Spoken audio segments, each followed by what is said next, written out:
Hello folks, this is David Hurley of easychesstips.com, and in this video I'm going to take you through one section of my 1D4 opening repertoire memory system, mnemonic memory system for white, in which we look at the section covering the Nimzo-Indian defense.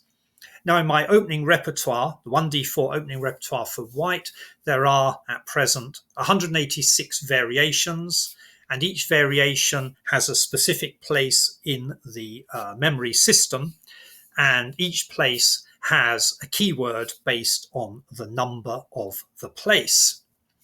And the 10 variations of the Nimzo-Indian defense that I've built into this repertoire fall in positions 41 to 50. You can see them all here in my notebook of all the variations. 41 to 50, the 10 variations of the Nimzo-Indian defense. Now, what I propose to do is take you through the first of those variations, number 41, and then I will draw 4 cards from my memory system. I put them all onto memory cards. I will draw 4 cards at random from the Nimzo-Indian section to see if I can recreate those variations on the board for you.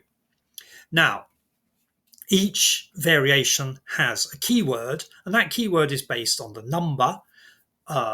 Number 41, the first variation, the key variation of the Nimzo-Indian series of variations, is called the rat in my system, because 4 equals R and 1 equals T in the major system. What happens is you turn each digit into a specific consonant. You don't count vowels, and you don't count letters such as W's and H's. So if you have a couple of digits and you want to remember that number, so if it's 41, 4 equals R and 1 equals T, you can then turn that R and T into a word, such as rat in my case, and that then will be the keyword to bring up the thing it is in the 41st place that you are trying to remember. Or you can just use it to remember the number. And in my case, I'm trying to remember the key variation of the Nimzo-Indian defense in my 1D4 opening repertoire. Okay, so let's have a look at the rat. What I'll do is I'll take you through it, and then we can check the card to see if I got it right. Well, the opening moves of the Nimzo-Indian defense are 1d4, knight to f6, c4, e6, knight to c3, and then we have bishop to b4. This bishop to b4 brings us into the Nimzo-Indian defense. I then respond with e3, and now we come into the key move for the 41st variation in my memory system, the first variation of the Nimzo-Indian family, which is this little rat here, comes out to c5. We then answer with knight to e2, which is the Reshevsky variation of the Nimzo-Indian defense.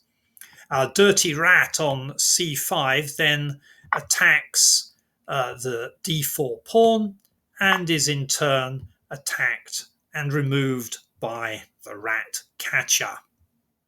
At this point, in this particular variation, black will either castle or move pawn to d5. In that case, we respond, in either case, whether black castles or goes d5, we respond with a3 to put the question to the bishop. Let's see how that goes. That is the tabia, or the typical situation, the typical pattern on the board at the end of the 7th move in this particular opening repertoire. The rat, of course, d4, knight to f6, c4, e6, knight c3, bishop to b4 brings us into the Nimzo-Indian. e3, c5, knight to e2, the Reshevsky, c takes d4, e takes d4, then either d5 or castles, followed up by a3. Okay, so that's that. Let's remove the variation moves. So we have the typical setup for the Nimzo-Indian. What I'm going to do is draw at random cards, 4 cards from the Nimzo-Indian set in my opening repertoire series. I'll just shuffle them and then draw the 5th card at random, the 5th card after a random amount of shuffling. Okay, so 1, 2, 3, 4, 5. This is not a magic trick. I'm no good at magic. This is an attempt to recreate the 45th variation, which is the Nimzo-Indian. 45, that's R and L. It is rail.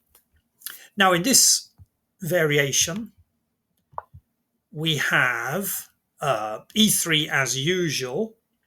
Now we have the early D5. And I remember this by imagining that we're building a railway line. And here's this railway line running. I won't go into it now, but I in fact have place names for each of the squares and character names for each of the pieces. And I imagine that this fellow here, who is actually Robert the Bruce, has travelled from Fife. There's a new rail line. It goes right across the North Sea from Fife to Berlin, B4 Berlin. So when there is an early an early D5, we do not use the Reshevsky variation. What we're going to do instead is chop off that pawn. So there is one exchange in this variation, and that's all.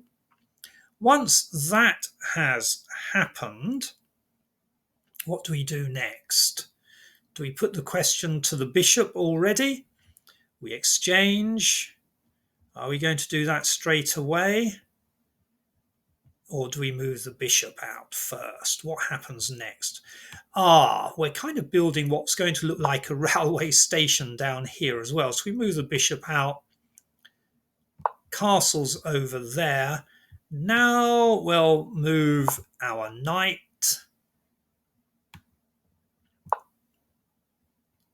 And we're not actually going to castle. Look, quite often in this situation we might castle, but we don't castle here. We bring our bishop across.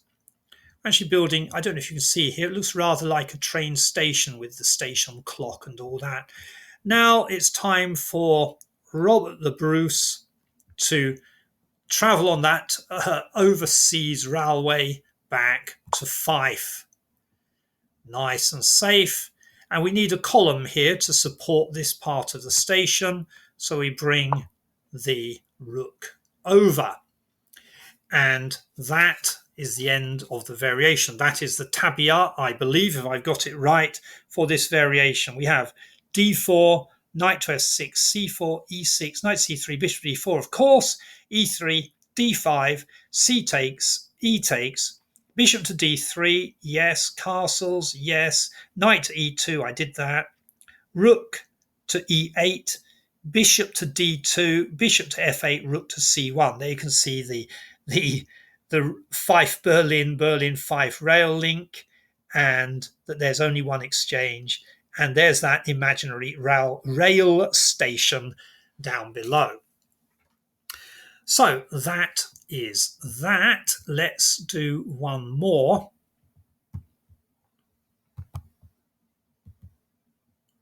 So we set up the basic Nimzo-Indian situation. Let's shuffle these cards again. Okay, 1, 2, 3, 4, 5. We have number 49, which is rope. Now, we have the basic Nimzo-Indian setup here. We respond with E3. And in the rope, what we have is This knight here, who in this variation we call Tarzan, swings down on the rope and lands here on this tree, I suppose. And where there is a Tarzan, you can expect to see a Jane who pops out. Well, obviously the queen is attacking the knight, seeking to usher it away.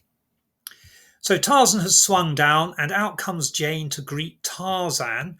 And you know how Tarzan jumps from the rope or the vine, and then the rope swings down after him like so.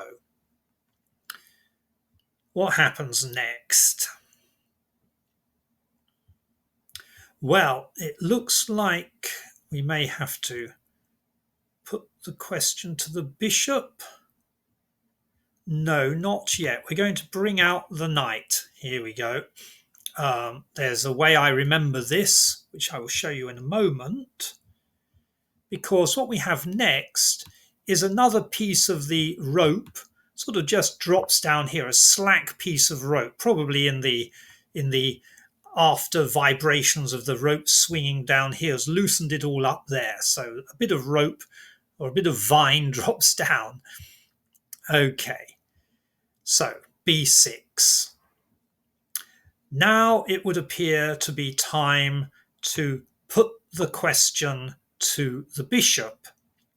And in this part of the variation, we kind of switch story because we now have a series of captures on c3.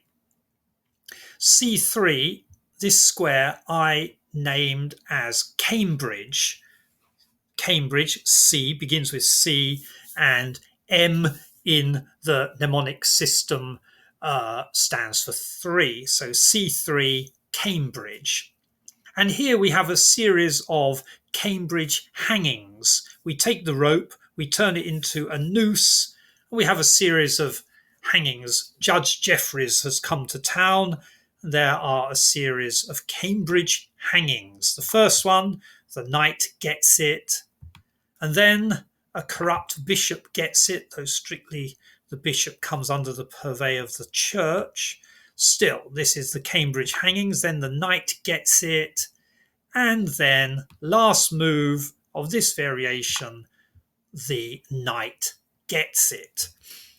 Okay, how did we do?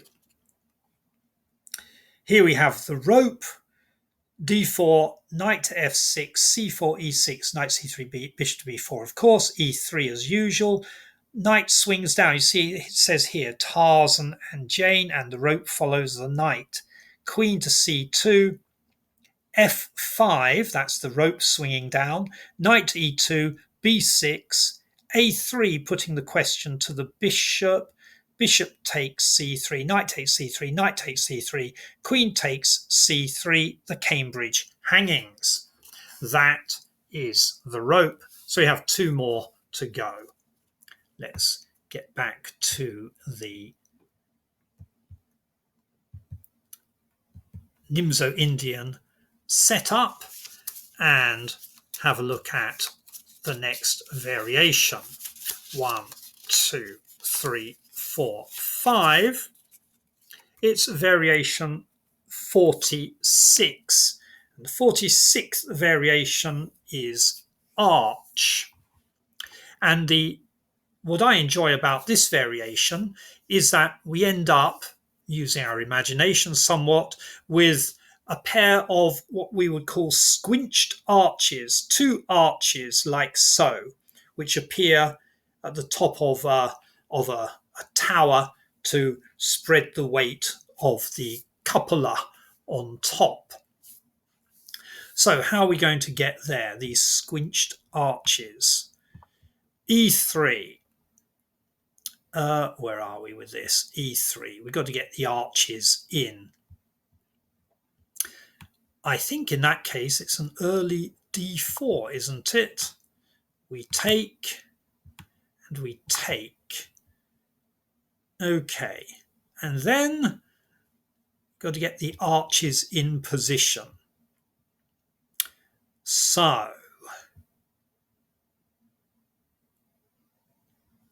how does this go? takes. I guess we'll move the bishop first.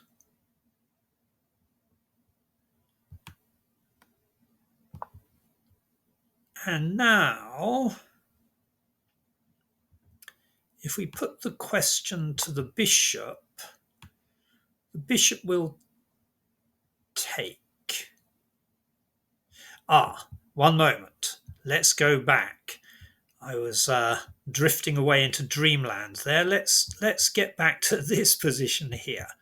Okay, so we have just had our exchange here. The key move we want now, whose turn is it? Oh, it's my turn. Okay, we'll move the bishop in. C5 is the key move. We now put the question to the bishop.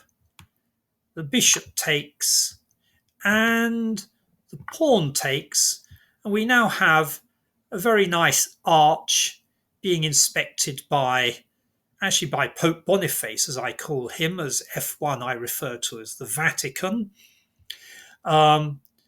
We do not move the knight in this variation. This knight's name is actually Falstaff, and Falstaff, being a fat and lazy knight, wants nothing to do with any manual labour like erecting of arches, so he elects to stay at home.